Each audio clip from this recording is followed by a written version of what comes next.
the 5-star shout out.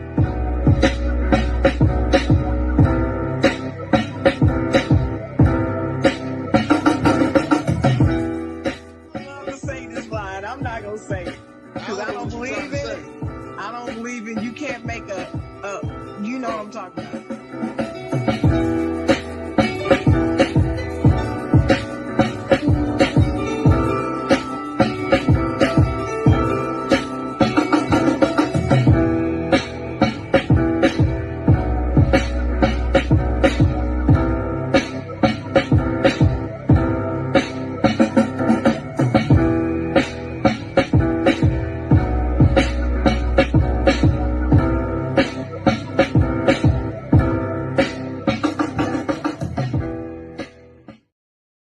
Time to take, but it was all good back in '98. Yeah, I'm all above you, and I'm trying to love you, but it's gonna be brother. Welcome to the side, Jawn, y'all. Feel good today, baby. How you feeling, chocolate girl? Hey, everybody. Chocolate girl's feeling pretty good. Not feeling physically the best, but my mood is good. I'll put it that way. So my mood is good. It's Saturday, my favorite day of the week. Sticky, how you doing, Dennis? How you doing, Big Dan? I'm doing good. Had a couple misspells. I spelled that last night while I was at the party. Misspelled that joint. Supposed to say the side Jawn. Let's say YHE side Jawn. So I'm gonna have to fix that later. But again, welcome to the side Jawn. Y'all know we're here each and every Saturday morning, 10 a.m. doing what we do best. Trying to enlighten y'all for the day. Give y'all a happy Saturday. Happy Saturday. But how was your week, chocolate girl? Physically not that good, but mentally it's been a good week. I got to see my family this week and celebrate some birthdays this week. But so the week has been pretty good. Kind of challenging on some things, but good on the others. I'm just glad to be here. I'm just blessed to be here, man. Blessed to be amongst the living. Yeah. How's your week been? My week was good. Yesterday, my niece went on her 8th grade dance. Shout out to Nala. And my cousin went on her prom. Shout out to Naija. Oh. So I was around. That's all on my dad's side of the family. So, and that's the biggest side of the family I got. Like, there's too many of them. Like, I ain't gonna lie. Like, you trying to get to know me, like, oh, this is your dad's side? Yeah, and I can't name everybody. Let me just get that out the way. All right, I forgot some names and stuff like that. It's too many of them. I ain't even gonna lie. One of my cousins got like 7, 8 kids. We don't even say their names. We just call them the Angies. That's what we say. Wow. From the kids to the grandkids. It's like, oh, they go to Angies. They go to Angies. That's what they say. They go to Angies. Oh. But yeah, it was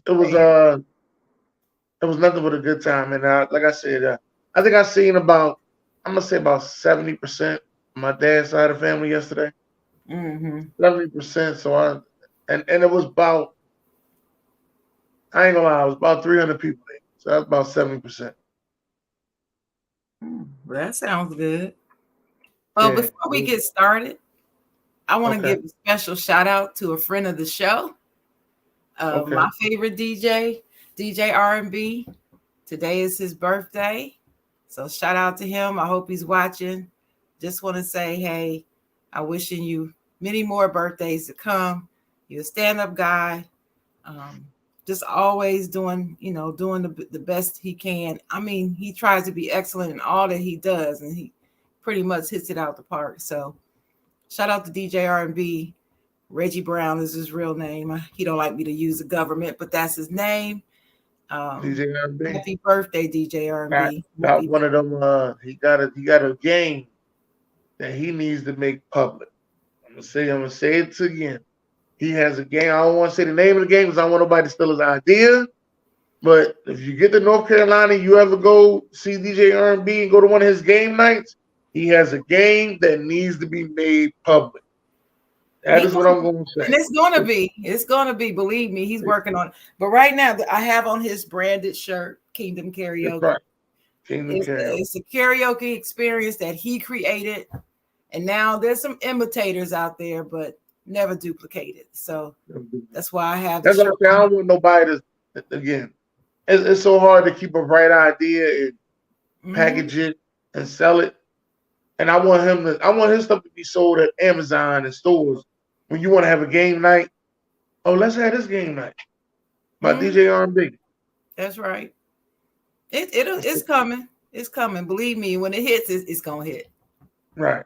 I went to hip hop trivia night by Mad Skills, who's DJ Mad Skills. I guess he's a DJ now, but back then he was a rapper. So okay, yeah, Mad Skills the rapper. So I went to a trivia night with him. He had a trivia night, a hip hop trivia night. I'm not gonna lie, it was a very good trivia night. I just feel as though I needed some more time. You had us there, we was drinking. I'm Mad Skills, I'm a little upset. You had us there drinking, and we was waiting all that time. I had too many drinks for us to I answer 15 seconds on the question. We needed more time. We needed some more beat on that joint. That's what I'm going to say. But I love the game, Mad Skills. I went and got one. I love the game. Can't wait for you to come on the show. But I needed some more time at that trivia night. That would have been fun. Oh, it was fun. It definitely was fun. I had a good time. All right. So what we got today? Today, all right. Well, listen. Today we are talking about May 21st, which is National Armed Forces Day. So we're here to celebrate about the military. Well, one thing I want to know, does the National Guard go on that too? I don't know. I was wondering about the National Guard and the Coast Guard. I would say they are. I would say they are a part of it. Okay, well, we're going National Guard, Coast Guard, Army, Navy, Air Force, Marines, and the Air Force. We're going to include all of them because I don't want to leave nobody out like I'm disrespectful. That's the first thing I don't want to do is be disrespectful. So we're going to mention everybody that's in the armed forces. That's what we're going to do. But like I said, armed forces. Armed forces. And also May 21st was the birthday of Brooklyn's favorite rapper, Biggie Smalls. Okay. Right. You got to say his name like you did in the video. The L-O, the B, you know. Oh, the N-O, the T-O, the R-I-O-U-S. You just lay down slow. Recognize a real down when you see one. Right. Him. Rest in peace, Biggie. Wish he was here to celebrate his birthday. So we're here to talk about what the military service means to us and how important does it feel to our nation. How do you feel about armed forces, military? Well, excuse me. I really respect the military. What it's about. I know it's not perfect, but nothing is on this earth. But as far as Marcus, thank you. The Coast Guard is an actual military branch. That's so what about the National Guard, Marcus? What about the National Guard, Marcus? And I feel I have so much love and respect for the military. My father served in the Air Force. Had another uncle that served, I believe he served in the Army. And I have several other members of our family that served in the military. So there's a Space Force, he said. Wow.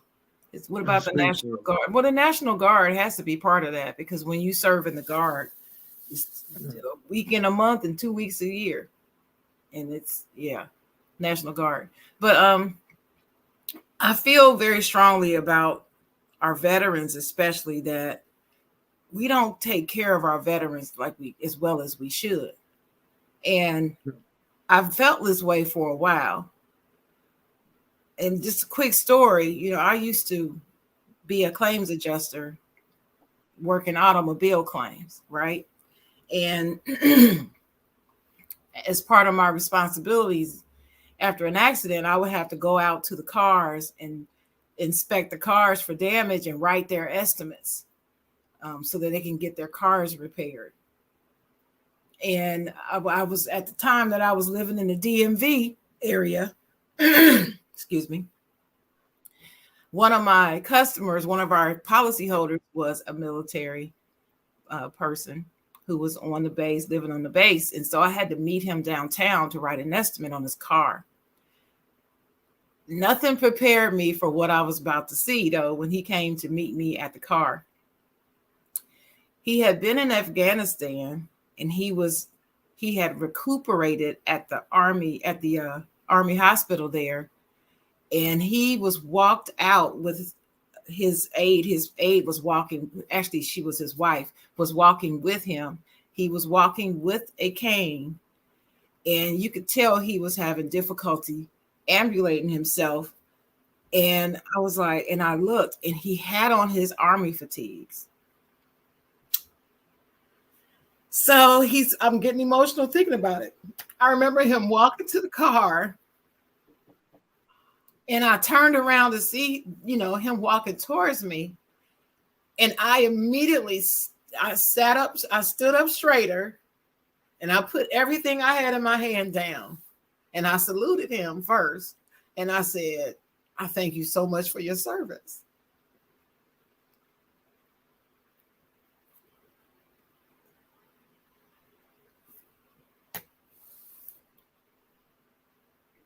I barely got through the estimate. Barely got through. Because I couldn't imagine what all he went through. And it just seemed in that moment, I was thinking to myself, I could have given this, he could have sent his wife out.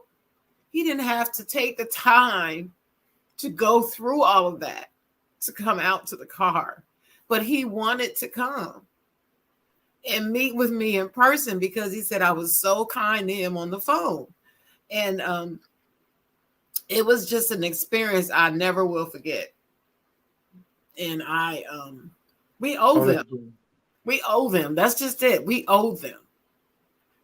And living up there in such a military area, you see military people all the time. But for some reason, that particular time, it really touched me. And I thought about my dad and other people that I know who have been in the military at that moment too. So yes, the military is a very important institution to me. They keep our safety. They protect us from things we don't know anything about. And we shouldn't know. If we knew what the military people knew was going on out in this world, we would be a basket case, Dennis. None of us would feel safe. We would be holed up in our homes all the time. We couldn't possibly go to work, go party, nothing. Because we would be too afraid if we knew what they know and what all they have to do to protect this nation. So, Mom, and I always give them the biggest respect because I had a bunch of family members who went to the armed forces. I think the only one I had that went to war is my great grandfather. He's the only one. He was in World War II. Mm-hmm. And he was the only one I know that went to war. But the rest of my family members, from my uncles, my cousins, they all went to, be in the armed forces. I almost thought about being in the armed forces. It was a slightness because this is what I thought at the time. If I go to the Army, I could play for Army football team, college. Mm-hmm. I didn't know that was two separate things. I didn't know. Right. Had no idea it was two separate things. Right. I'm thinking, oh yeah, I signed up to go to the Army, now I go play for Army football team. I go through y'all basic training and all that, and then y'all go put me over there on the Army football team. It's like, no, you got to file for the Army college. I said, huh? I was like, yeah, that's a totally separate thing. So that was the only time I was almost there. I almost had it. And he could have lied to me and been like, "Yeah, you play for football team." He could have just lied to me right then and there. I'd have signed up. I definitely would have signed up. I appreciate Marcus Betts being in the comments today. I believe Marcus served in the Army. So he is a veteran, and we thank you, Marcus, for your service. He's also put information in the comments about our questions, Dennis, and he explained that the Coast Guard is an actual military branch. Army, Navy, Air Force, Marine Corps, and the Coast Guard, and a Space Force, like you said. That's a real thing. Real thing. And then he explains that the National Guard has to be called up, and during war, National Guard is put on active duty and attached to a regular active duty unit.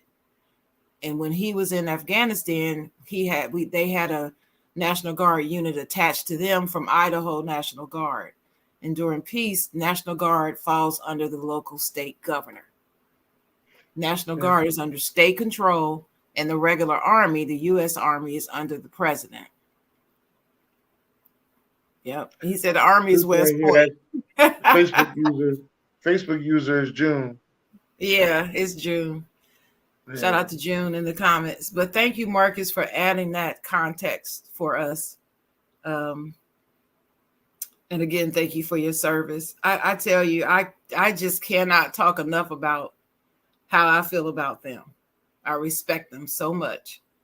You said that you've thought about going at one time, but if you were to pick a branch, which branch would you want to go into? Outside of the football issue. Yeah. That's a good question. I probably would go in the Navy. I ain't got no problem being underwater that long. Mm-hmm. I probably would go in the Navy. I know the armed forces are treated different. I mean, I'm sorry. I know the Air Force is treated different. You know, this is what people told me. I haven't been, but they told me the Air Force is like top notch. Then you know, is the Navy, then the Army is like the roaches. That's what they was telling me. You know what I mean? How they was treated, not how they are, but how they was treated. But I'd be in the Navy. I would have picked the Air Force like my father. I would have to follow in his footsteps. And plus, I would want to fly jets. I would actually want to fly jets. Yes, I would want to do that. Mm-hmm. I'm just good enough at where I'm at and flying the airplane going places. But yeah, so I don't know. I think people take the military for granted. I believe that veterans should get free health care and get the best care in the world. None of this veterinary VA hospital. Why does it have to be separate? Why can't they just have access at the hospital free? Exactly. They should get it. It shouldn't. Exactly. There should not be a need for that. But no offense to the VA workers out there. No, it's not. No slight against y'all. I would like y'all to go be working at regular hospitals as well. Still getting y'all benefits that y'all was getting and the same pay that y'all was getting. Not slighting y'all, but I'm just thinking that these, vets should be able to walk in any hospital, put their card down and get some service without you saying what medical insurance you got. There's vets out there that will not go to the VA. Really? They only go there to pick their medicine up. That is it. Really? They will not go to the VA. I know a lot of them. I know a lot of them that will not go to the VA. Do they tell you why? Most of the ones I'm talking about Fort Vietnam. Well, did they say why? They said the VA don't treat you right. So I only go there to pick my medicine up. That's it. That's the only reason I go there to pick my medicine up. Wow. They say I go to a real doctor. I ain't going to the VA. That's how they were saying. I will tell you, my father didn't go to the VA. And we had a VA hospital right in town, about 5 miles from our house. And he never went. I never remember him going there for anything, not even his medicine. And I don't think, and he never said that there was a negative reason or anything. He just never went. He always went to private doctors. And when he had surgery, he was in a hospital, a major trauma center hospital. So I don't know what that's about. I'd never heard that before. Now I know guys back in the day. I'm gonna say it. Well, in the '90s. I'm gonna say that in the '90s. I know guys who were trying to get more points on their disability, so they would go to the VA and I would say play the game. That's what they would do. They go to VA, play the game, go to the mental department that they usually go to, say they're not feeling right, things ain't right, so they get more points on their disability to get more money. They will go to they almost max out, almost 85 to 90%. Wow, really? Yeah. I heard all these stories about how they, oh yeah, I'm gonna go up there on Tuesday because the bus take you to the mental hospital on Wednesday. You go anytime after Wednesday, you gotta wait all the way to next Wednesday to get that bus. Wow. Okay. Well, like I said, I believe that they should be honored at every turn. See, at least Free education for them and their kids, just free. That's just what I feel. I feel like they should have everything free because they keep us free. And You at can't least said top the that. same thing. Her dad don't go to the VA neither. I knew an uncle. I had an uncle. He used to go, but yeah, I remember him going. But yeah, And we got a lot of homeless vets. well, It's a lot of homeless vets out there. it is, and I don't know why that is. That should never be the case. It is ridiculous how many homeless vets it is out there. You know, I say turn some of those VA hospitals into housing for them, and have that free for them to come live there. I do know about somebody in, I think it's California, created a whole area, like a neighborhood of tiny homes for homeless vets. And they've started finding homeless vets and putting them in these homes. That's good. Which I thought was just awesome. Lots of them have drug issues, is what Marcus said, probably to cope with PTSD and the like from serving, probably. And it's the Vietnam veterans is real. Yeah, that Vietnam War wreaked havoc on our soldiers. It was really awful. And then the way they were treated when they returned home was even worse than being in the service themselves. Do you know about that? How some of them were treated when they got home? No. Well, from what I understand, I was a little girl when all this happened, I think. But from what I understand, people were so against us being in the war. Right. That when their veterans came home, they were shunned and spit on and everything, and just not welcomed back home with the ticker tape parade and all that, like the World War II veterans were. And well, it was around that time of the around that same time. I want to say I would call it the Black Power time. That's what I would call it. You were around that time. I wasn't, but a lot of things that was going on, like people who was in the Olympics. If black people was in the Olympics, they wasn't treated right because they're like, well, you holding that white man flag, and I just seen the movie on George Foreman. He won the Olympics at 19. He was excited, but he held up the flag, and people was talking bad about him because he wasn't over there holding the fist like the other guys that did the race. Right. I can't remember their name right now, but that was during that time, and it was a confusing time for people because yes, we want to stand up for the equality for our people and all that stuff, but we still Americans. And this same argument goes on now, Dennis, about the whole why do black people celebrate July 4th? We shouldn't be celebrating. Now that's the ongoing thing now. We shouldn't be celebrating the 4th of July because the freedom wasn't for us and we weren't free and blah, blah. Okay, we weren't free back then. We're free now. And the thing about it is, if you don't celebrate the birth of the nation you in, whether you're treated or mistreated or treated well, then what are you doing in the nation? Go. That's seriously how I feel. I'm here. This is my country. My country. I live in this nation. I'm not a resident of Canada. I don't live in Africa. I don't live in Europe. I live here. So Jeffrey's asking, we free now? Yes, we are. We are free now. We are free. If you know what the word free means, then yes, we are free. So I'm here. I'm an American. I got a flag in my room right now because this is my nation. So that's how I feel about it. And that's the reason why people who want to go to the military and they're not thinking about the financial part of it, they believe in their nation. And they go to keep us free and they keep us safe. That's why they go fight.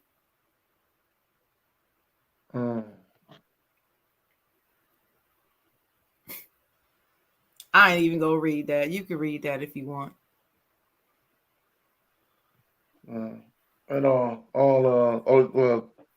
Jeff gonna be talking about that for a while. Jeff don't believe it. Jeff is Black Power all the way. Well, I am too, but he doesn't know me. He does not know my history. He can call me delusional. Names don't bother me, partner. They don't bother me. I know who I am and what I've done in my life. So I don't just talk about it. I'm in it every day. So anyway, I'm just saying, like I said, I'm in this nation. I pay my taxes. I vote. I stay politically engaged. I care about the nation where I live and where I'm a resident of. And I'm going to champion the U.S. wherever I go. And while we fix our problems, what nation is perfect? There's not a perfect nation on this earth. Name one. Nobody can name it. So my hat's off to the military again. I respect the military. I'm going to say, well, we did lose an icon. Let's just say that. Also this week, when we had lost Tina Turner, Anime Bullet, to some, Tina Turner to the rest of the world. Probably one of the most iconic biopic movies we've seen. I would have to say that it's definitely one of the most iconic. You know, it's always somebody quoting a line from me, especially Eat the Cake anime. You know, it's always something going down, and somebody's talking about that movie. What's love got to do? And she also, you know, has a lot of hit records as well, just besides just the movie. So rest in peace to the legend, the icon, Tina Turner. I know my uncle, he used to love Tina Turner. He said she had some of the most sexiest legs ever. She should have been modeling underwear. That's what he used to always say about her. She did have the most beautiful legs I've seen on a woman ever. I tell you. Even in her older age, when she would put that skirt on, she would let those legs show. They were still beautiful. Yeah. It's like the legs never aged. And that's exactly what my uncle used to say. He said she could model underwear. My father loves Tina Turner.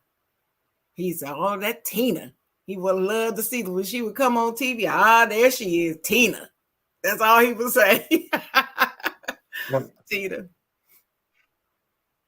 I definitely agree to that, Tina Turner. But you got a favorite Tina Turner song?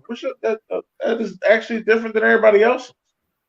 Well, it depends on what I'm doing. If I'm just listening to Tina, my favorite song is Simply the Best. It's the best.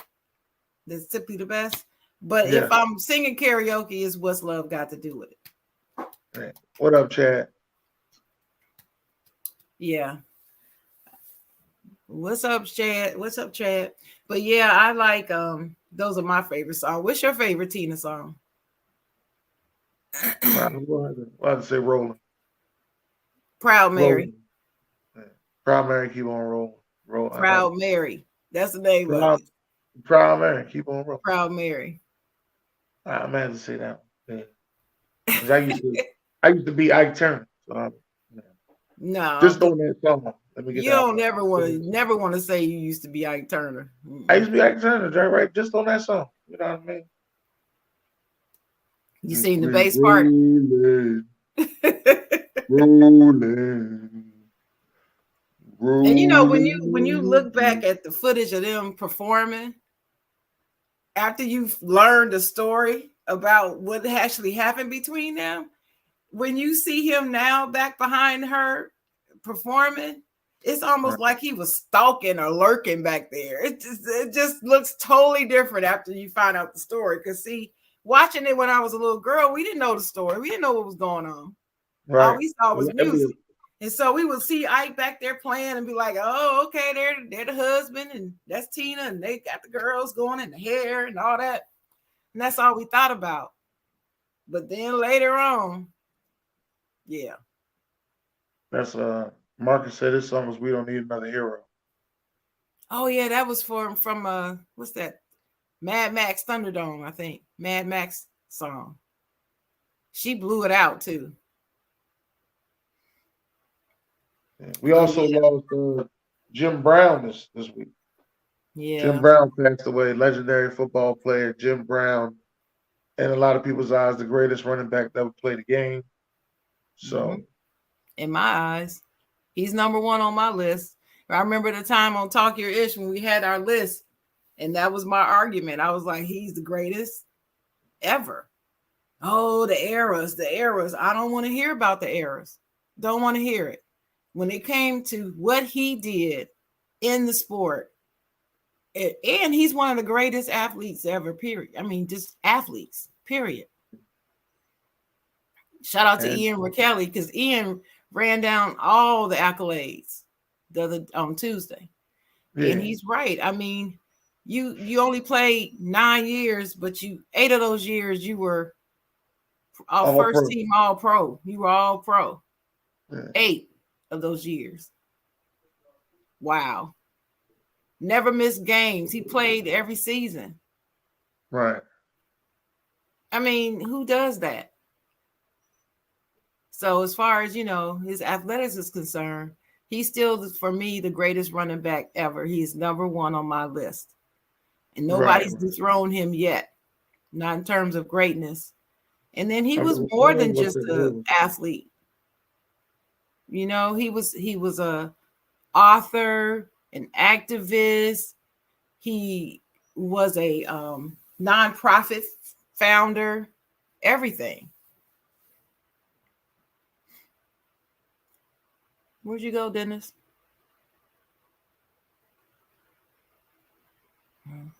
Well, anyway, I'll read some of the comments. Must be having technical difficulty again. But yeah, he was an activist and an actor with Muhammad Ali and Kareem. That's right, Marcus. But in the comments, you guys could tell me, what's your best memory of Jim Brown and Tina Turner? And you could put that in the comments. But Marcus said that Jim Brown was 230 pounds with 4.3 speed, a freak of nature for the 50s and 60s. And hell, he was bigger than Zeke and Saquon. Yes. And tougher. Yeah. My favorite memory of him, though, besides all the activism things and the roles that he played in the movies, is when I heard the story that when he would get tackled, he would always get up slow. No matter how he felt, he would get up slowly. So that way they never knew when he was really hurt, because they thought he was hurt every play. They never would know. And I'm thinking he was thinking. Back then he was thinking. He was always a thinking man. So, yeah. Yeah, they said he used to get into the training room early before everybody else. So if he ever did have injuries, nobody knew but him in the training. That's right. So nobody ever knew.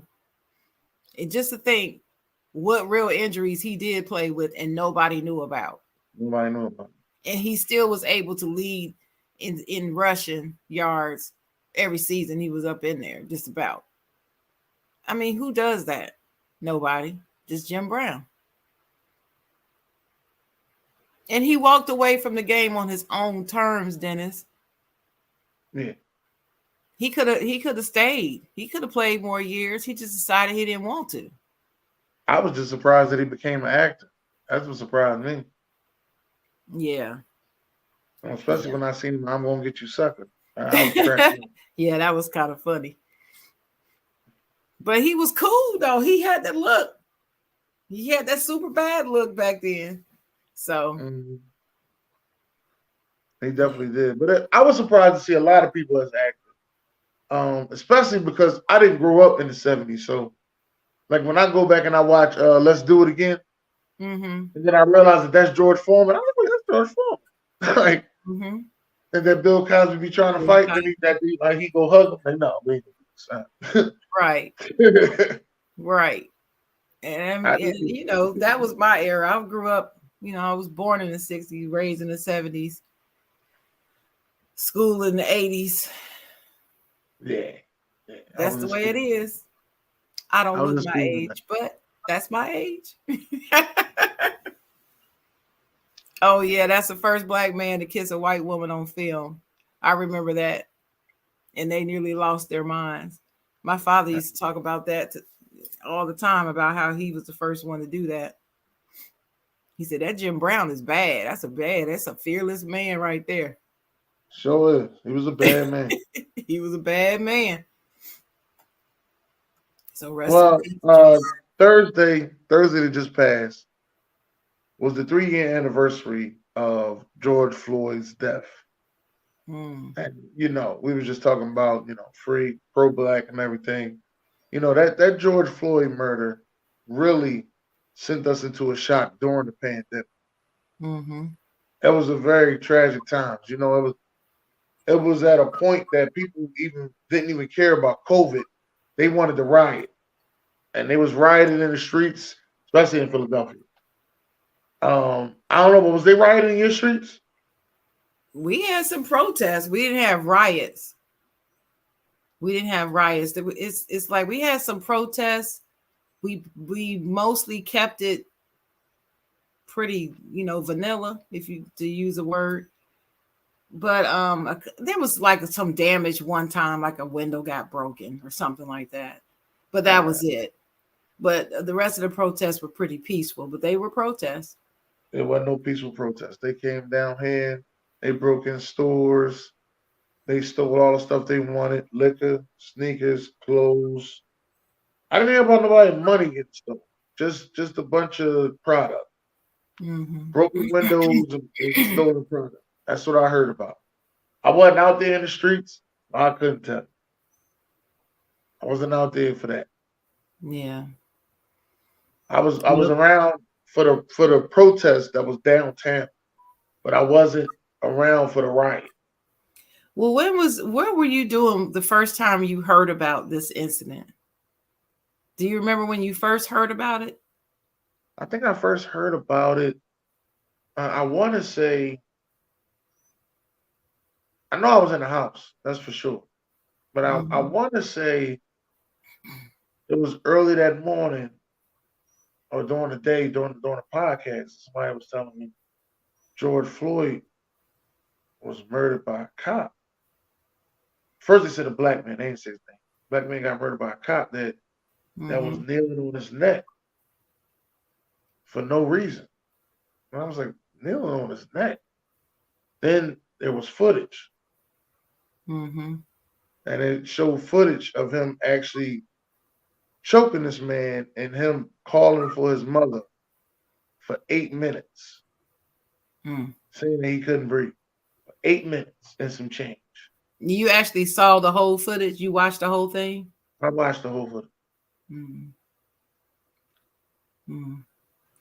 Well, you know, I usually watch Roland Martin Unfiltered was the name of the show.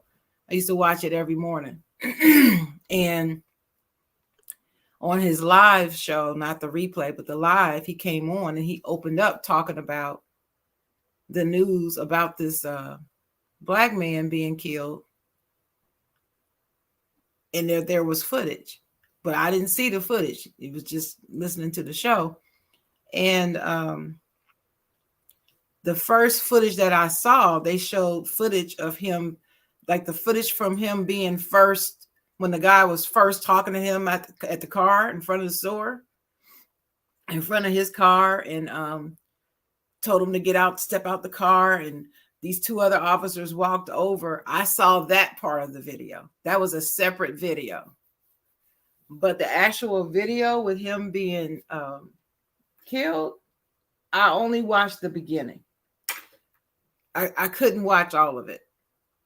I just couldn't. I couldn't sit through that. It was too traumatic for me because I could picture myself. How would I tend to do this, and this is why I don't do well with horror movies. When I'm watching something, I always imagine myself being that person, how I would be feeling and what I would be feeling like doing, and how helpless I would feel if somebody was doing that to me, right? So I couldn't watch it. I would turn it off. I turned it off. But the parts that I did see was the people standing around yelling, "What are you doing?" Like, and putting their hands out like, "What are you doing? Like, stop. Can't you see?" I saw that part, but I did not see the actual footage where it actually showed him on his neck.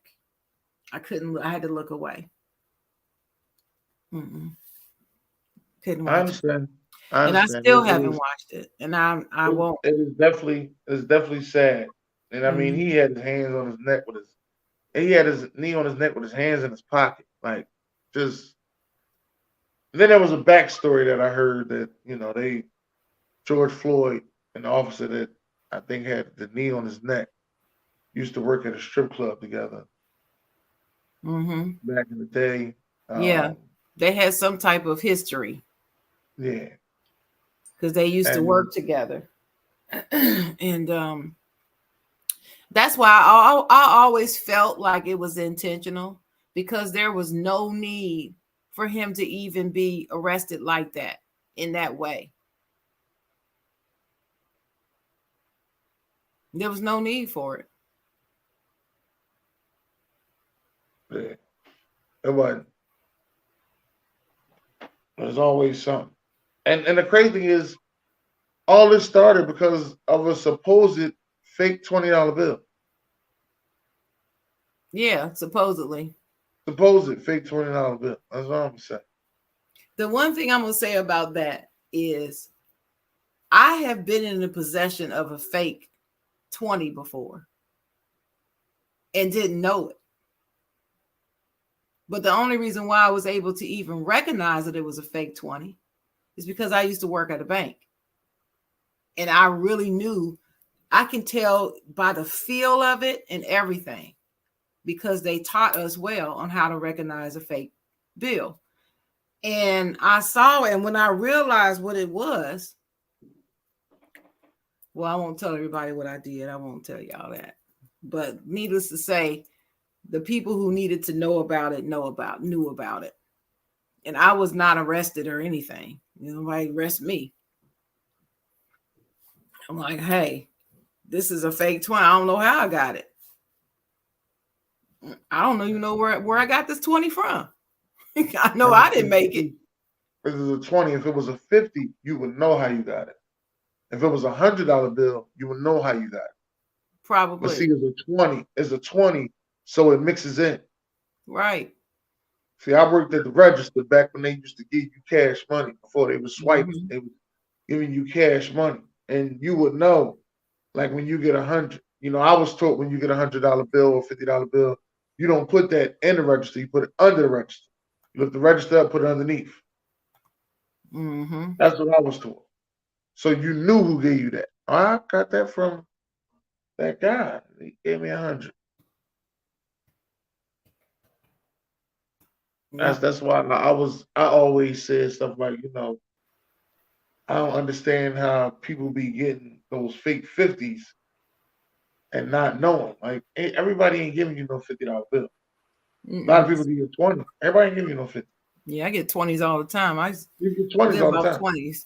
Let me tell you, I was so bad about ones, fives, and tens. I used to go to the bank and put all my ones, fives, and tens in the bank and keep the 20s just routinely, because the bank was like, 3 blocks from my house.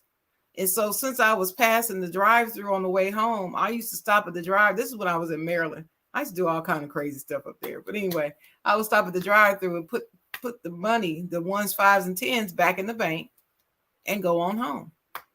Kept nothing but 20s in my wallet. Right.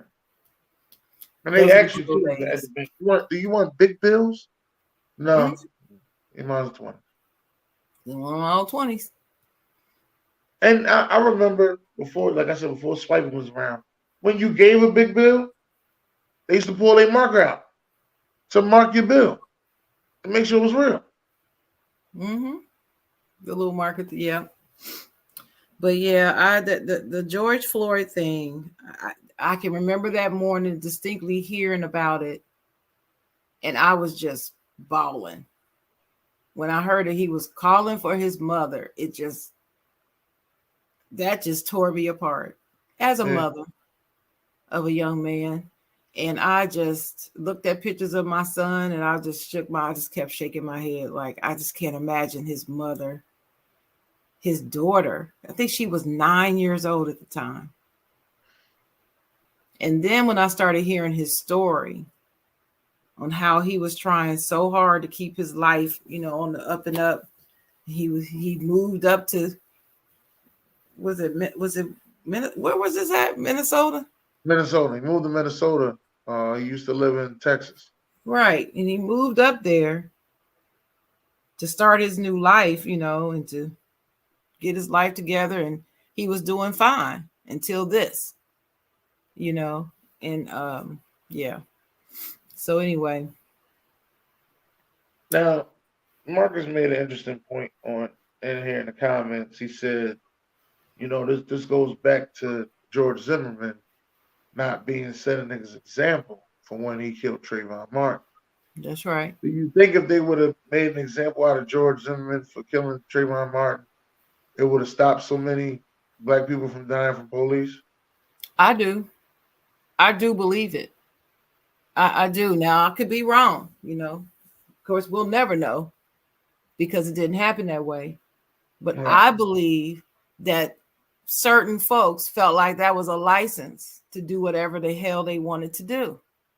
Because this dude was caught on audio when he did this, being told not to follow Trayvon by the police.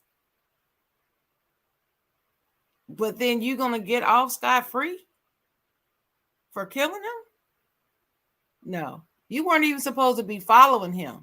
You did not follow the orders of the police. Now, remember, that's supposed to be just like the worst thing that you can do, remember, is not follow their orders. And he was told not to follow him. He did it anyway. Because not too long after, there was a case, I believe it was also in Florida, of the young man and his 2 friends were at the gas station playing their music loud. And the white guy comes and shoots them in the car. Kills them. I don't remember that one. Kills one of them. The other 2, weren't killed, but the one young man was killed. Well, he finally was prosecuted. He got some time. He didn't get time. He didn't get murder time. That's what I call it. He didn't get murder time, but he got some time. But this was like a year or 2 after the Trayvon verdict. This dude was let off scot-free. He murdered that child. That was not self-defense. He wasn't defending anything. There was nothing to defend, and he had Skittles. Would he have Skittles and something else? Mountain Dew, maybe? I can't remember, but a bag of Skittles. So, anyway, that was a traumatic thing in our history. What did you think about all the protests of people who were not of color in the George Floyd situation? I actually thought that was nice, the way that it wasn't just the Black Lives Matters movement. It was a lot of other people out there who were crowd and pumping their fists and wanted this to stop. Because this killing the cops is going to go too far. They going to kill somebody and they weren't supposed. It's going to go too far because y'all letting them off the hook. Y'all letting them off the hook, and it's going to be somebody that y'all ain't. It's going to be something that ain't supposed to happen. Well, ain't nothing that's supposed to happen. So let me just say, it's going to go too far because y'all letting it go too far. Let me just say that. Well, it's too far already to me, but I get what you're saying. Yeah. But I liked it. I liked it, but what really bothers me about that whole situation is the fact that we've been telling y'all this is happening for years. It took somebody actually having to see it on video for 8 minutes for you to believe that this is actually happening. We've been telling y'all this, non-Black people. We've been telling y'all that this goes on purposely against us, but they didn't want to believe it until it was on video. I know some people, I've seen some people, I don't know them personally, but like on the internet, online and social media groups, still saying that wasn't racially motivated. That race had nothing to do with it. Why are y'all making it about race? They try. Then, of course, the other conspiracy theorist is that they didn't kill him, that he died from fentanyl. Oh, here we go. I'm telling you, it's in there. The MAGA people, that's what they believe. They believe that he died from fentanyl. It got something to do with Black people, drugs, and he can't read. Right. Anything. Well, you remember the young lady who testified, who was Trayvon's girlfriend that was on the phone with him? She was on the phone with him. And she couldn't read. You remember how they made that a big story? Rather than focusing on her testimony and what she said, they want to focus on the fact that she had trouble reading. Yeah. I mean, the narratives people put out. They do that. They do that in sports. They do that in sports as well. Oh, well, of course. We can get into the whole, what's his name? Chad Wheeler versus Deshaun Watson. We can do that later. Because that happened around the same time. And I remember very strongly being pissed off about that, about the difference. I'm still following up on Chad Wheeler. I'm not letting the story go, even though nobody else is talking about it but me. Chad Wheeler getting away scot-free. I'm still waiting on the latest. They keep continuing his trial date. All right, because people ain't worried about it. That's why. Yeah. But anyway, so yeah, that 3-year anniversary fell on Mother's Day this year. Okay. And because it was on Mother's Day, I didn't feel comfortable making a social media post about it, because usually I will make a post about stuff like that. Not the George Floyd, but the Buffalo shooting was on Mother's Day. Right. And I didn't post about that. And then the anniversary of George Floyd was this week, and I still didn't post about that either. I just couldn't bring myself to post about them because they tore me up more than anything else. Those two incidents have really affected me more than anything. I told you about I tagged you in the Instagram post that the Q Connect had put up. She put a Instagram post up about George Floyd and Stephen Jackson, and the things that was going through, everything that was going on around that time. She put an Instagram post up about the George Floyd incident, Stephen Jackson, and I'll have to check it out. I haven't seen it yet.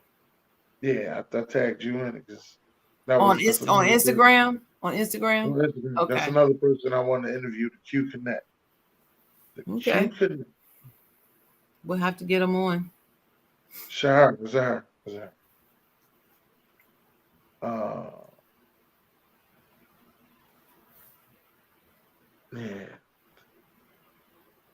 Oh yeah, the anniversary of the Walmart shooters. I remember that in El Paso.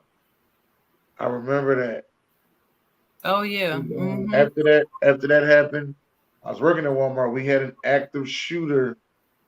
I want to call it an active shooter meeting, and we had to do new training. Really? Right after that, like they did that. I think that might have happened on a Tuesday. Wednesday we had training.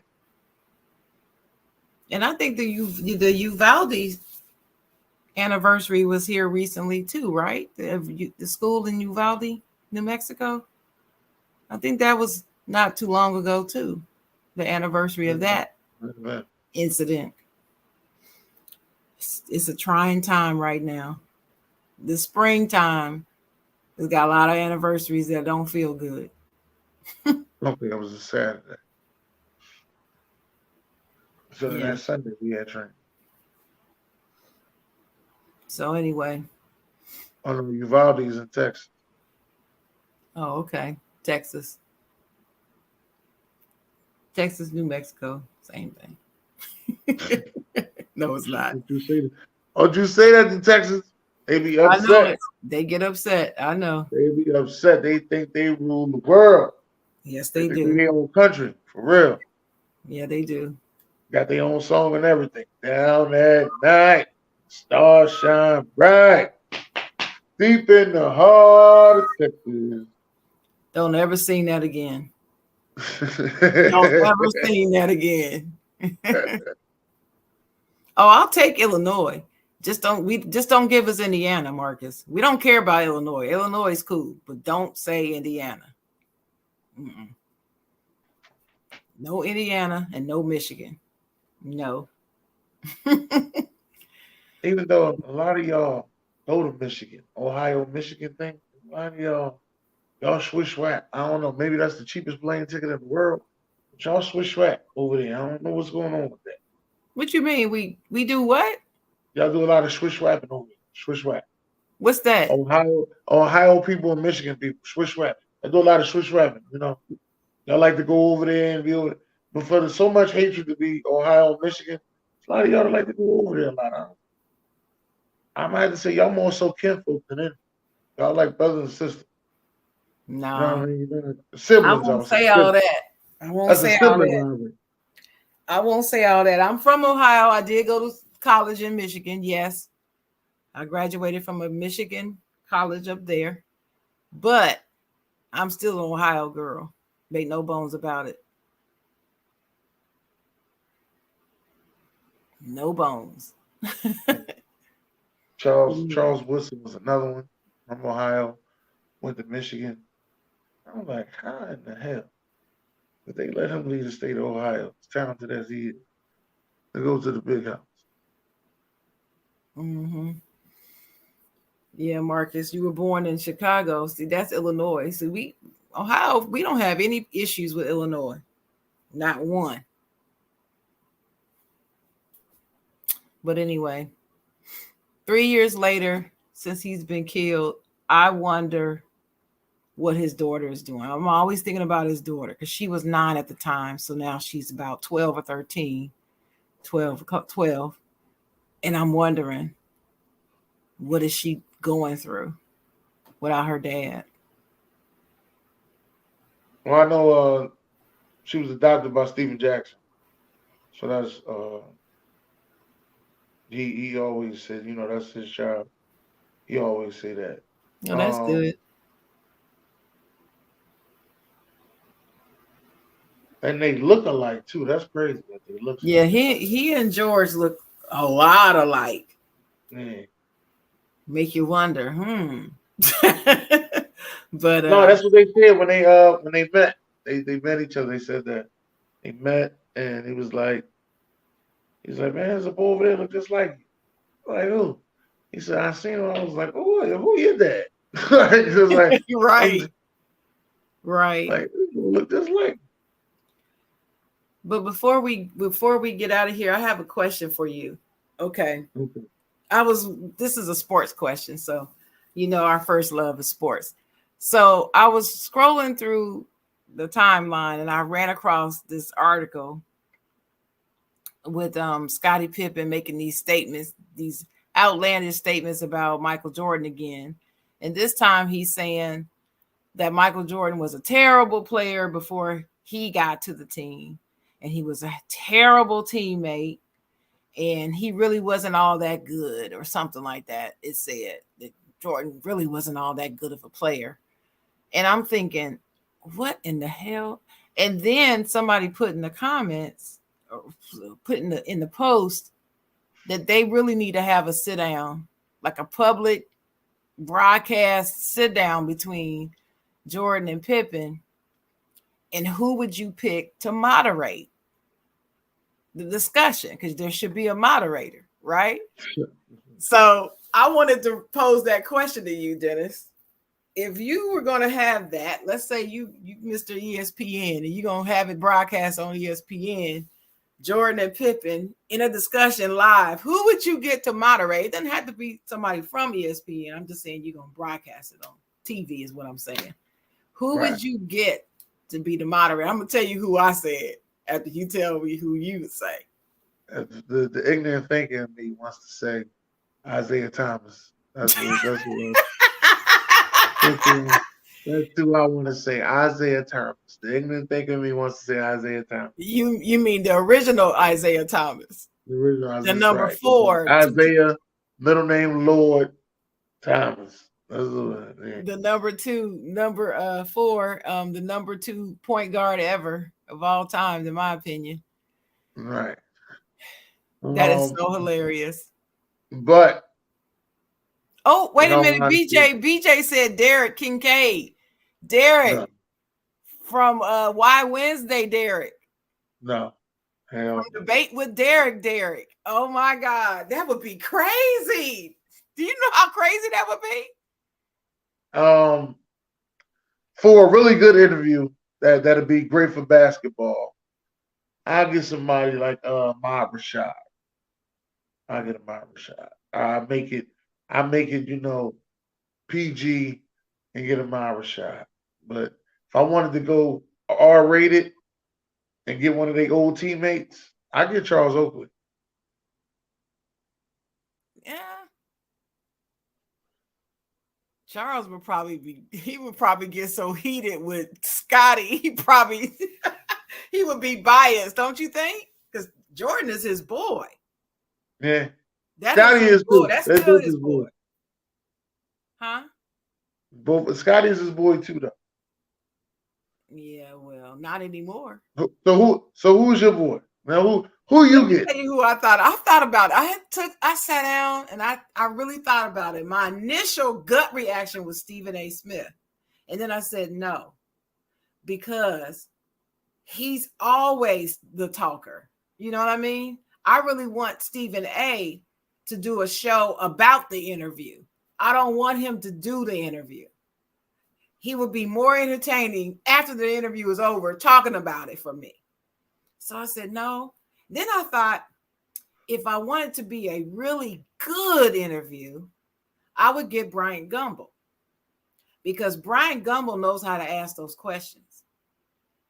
And then I thought, well, but the younger generation don't really know Bryant Gumbel like that. So I said, and I want them to tune in, because I want them to get the truth and stop listening to all these wannabe folks on YouTube talking about Jordan and Pippen and not telling the truth. Need to have the young people watch, right? So I thought about it and I said, now who on out in the world I could get that's actually reaching all kinds of young people right now? Guess who I came up with? Who you came up with? Oh, shoot. Damn, what's his name? Matt Barnes. Oh, that's exactly who I came up with, Matt Barnes. All the smoke, Matt. Yes. And let me tell you why.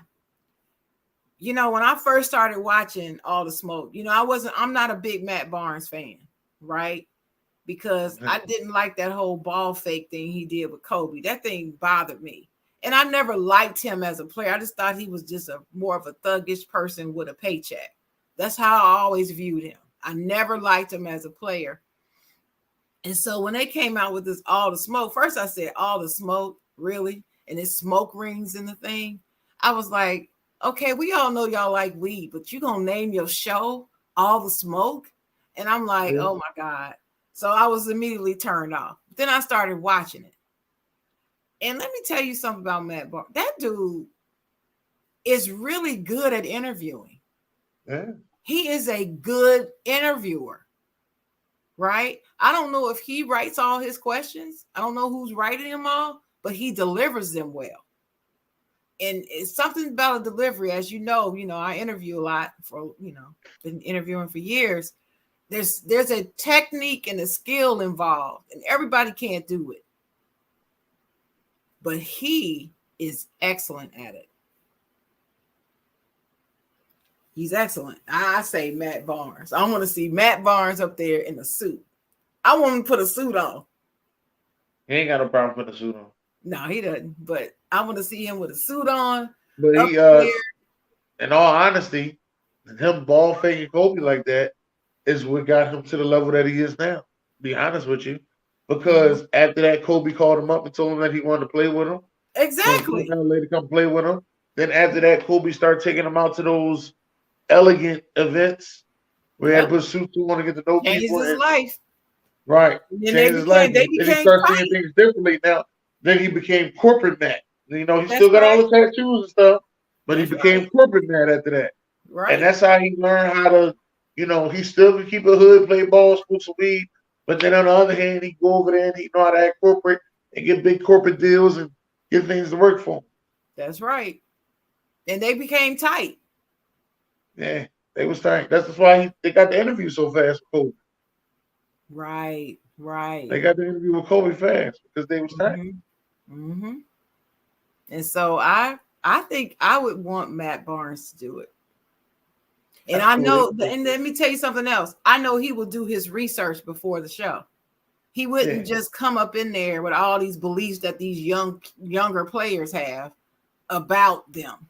He would actually do some research and find some facts and stop just going with all this nonsense that people are spewing across social media about them.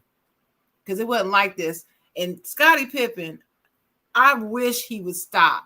I really wish he would stop with these nonsense. If y'all stop listening to you. Everybody can see. Everybody who knows basketball knows the history of the Chicago Bulls through the 90s, through the 80s and 90s and into the 2000s or whatever. Anybody that knows that history for real and especially if you were alive to witness it as an adult that understood basketball, knows that what Scottie is saying now is flat out not true. He never felt this way until The Last Dance came out. No, he was saying stuff before The Last Dance. No. He was saying stuff. He was not saying that Jordan was not that good of a player. He was not saying that Jordan was saying he wasn't that good of a teammate. He was not saying that. He wasn't saying any of that stuff until The Last Dance came out. Oh, I heard him say the stuff before that. And he was also saying not this stuff. But then he was also saying how nobody could beat the team and nobody could beat that Bulls team. And Scottie been saying a lot since about 2010, to be honest with you. He's been saying a lot since then. And I remember Isaiah Thomas and Shaquille O'Neal was talking about it on one of my old favorite shows they used to have, Inside the Court. What's it called? Inside the Court? Or Open Court. Open Court. Yeah. Open Court. Yeah. That was one of my favorite shows they had, Open Court. I wish they would bring that back. They was sitting there talking about Scottie, man. I was in tears. They was in there, and Isaiah and Shaq. You remember when Isaiah laid down on the couch? On the couch. And Shaq laid on the couch too. It was like, it's like Isaiah said, it's all right, Michael Jordan say, but Scottie Pippen? Yeah, because Scottie had said something about Isaiah. See, he had said something about Isaiah, not Jordan. Zaya. He said something. He said a slight thing about Jordan that he wasn't a good teammate. He said he wasn't a good teammate. Dennis, I don't think you got your timeline right on that. I'm telling you, Scottie Pippen been talking for so long, and the whole time I was like, he must be about to sell something. Because I don't know why he talking. He was talking. The only thing disparaging he ever said one time was in the Jordan LeBron debate. In one interview, he said something about LeBron and you got to give it to him or something. And then after that, that's when Stephen A had him back on First Take to explain himself, because he had gone back and forth between Jordan and LeBron and changed his answer. And then when he came back, he explained again, no, it's Jordan. And so that was the only really controversial thing that he really said about Jordan himself. And as far as him not being a good teammate, I didn't hear that before Last Dance. I did not hear that. If he said it, then I must not have been paying attention. And I pay attention to basketball, and especially Scottie Pippen. So I don't know. I don't remember hearing him say that he was a bad teammate. I didn't hear that. Yeah, I don't want to pay no more attention to Scottie Pippen. Well, not now, because he done lost his mind. Sheila said he had a mental breakdown. I stopped listening to Scottie Pippen 10 years ago. Yeah, well. Because I knew he was doing all that for something. I said, he must got something coming out. Book, and so, the book came out. I was like, oh, okay. That's what it is. That's why the book didn't come out until after The Last Dance. Yeah. But then he then he got on ESPN, and he was a regular on there. And I was like, I knew this had to be for something. Like all of this is building up for something. Next thing you know, it's going to be a movie coming out on Scottie Pippen. That's going to be next. Usually, if there's a book, there's a movie coming with it. Maybe it's just a TV show. Maybe it's a straight movie. I don't know. But I got a feeling that's coming next, so he can explain his side. Mm-hmm. Well, if Scottie Pippen is talking, there's money attached to it. Trust me, that's how I feel about it. I think same way with Kwame Brown. Kwame Brown is talking. He want to be on TV. I feel the same way about him. Yeah, but Kwame Brown lately has been talking the truth lately. Like we talked about that before the show, what he said recently about Shannon Sharp. I believe he's speaking the truth. I know. Oh, I do. I do believe some of them get paid just to say good stuff about LeBron, because it's madness. Oh no, I've heard that before from somebody else. So well, yeah, I know, but I'm saying this is what Kwame is saying now. He's saying this now. He just said this week. And I believe it to be true. I do. Especially when you get people like, he named Nick Wright. No, he didn't name him. This other guy on Dreamers Pro named Nick Wright, Colin Cowherd, and Shannon Sharp. All three of them said that Kobe Bryant was number 2 next to Jordan way back in the day, and said that Kobe was the best was the number 1 player in the world back then in the earlier 2000s, 2010, 11, 12, up in there. Then turn around now saying Nick Wright said that there was never at any time that Kobe Bryant was ever the number 1 player in the world. But you're already on wax saying it.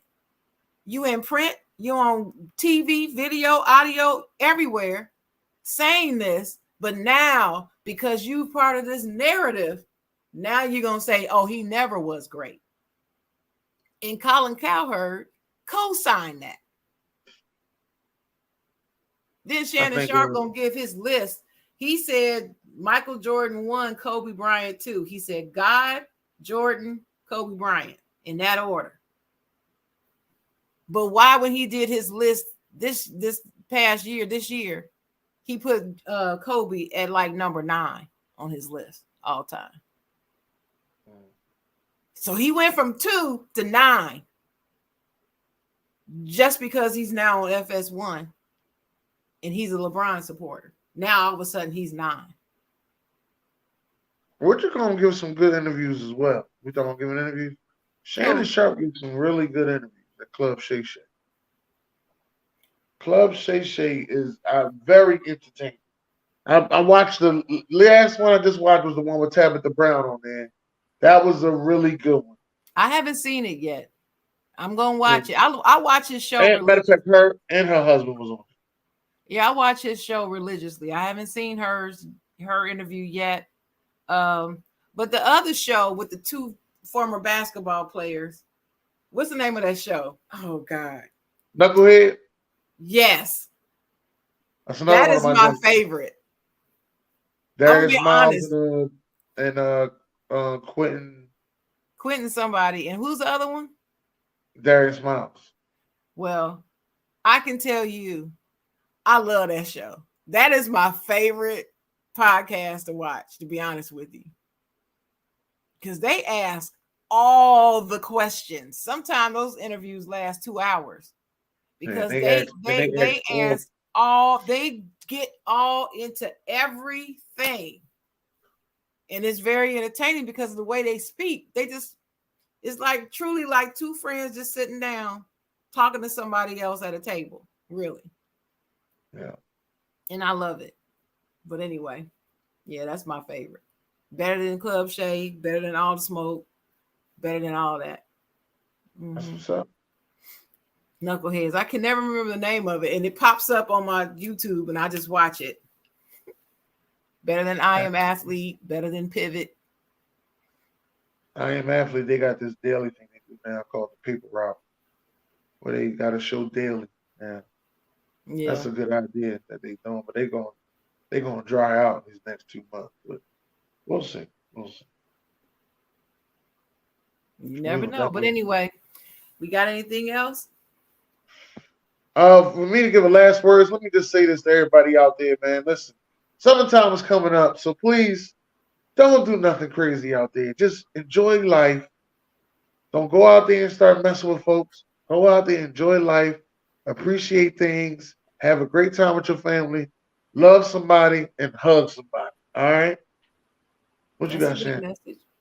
My message is similar. My message is, I believe in the First Amendment. The Second Amendment, I should say. The Second Amendment. I believe in Second Amendment gun rights. I believe in that strongly. But damn it, guns don't solve every problem. What happened to people throwing dukes, throwing hands? What happened to that? People don't fight no more. Everybody want to go to the trunk and get the gun and shoot people. If you got a disagreement, talk about it, talk it out, love and hug somebody like Dennis said. You don't have to shoot them, people. It's not a video game. You shoot somebody, that's it. And why ruin your life just because you mad at this other person? What they do? What are they really doing for your life? What are they really doing? Just put the guns down. Put the guns down. Unless you're defending yourself in a real situation, put the guns down. That's my message for today. All right. Thank y'all for coming out. God bless. Great day, baby.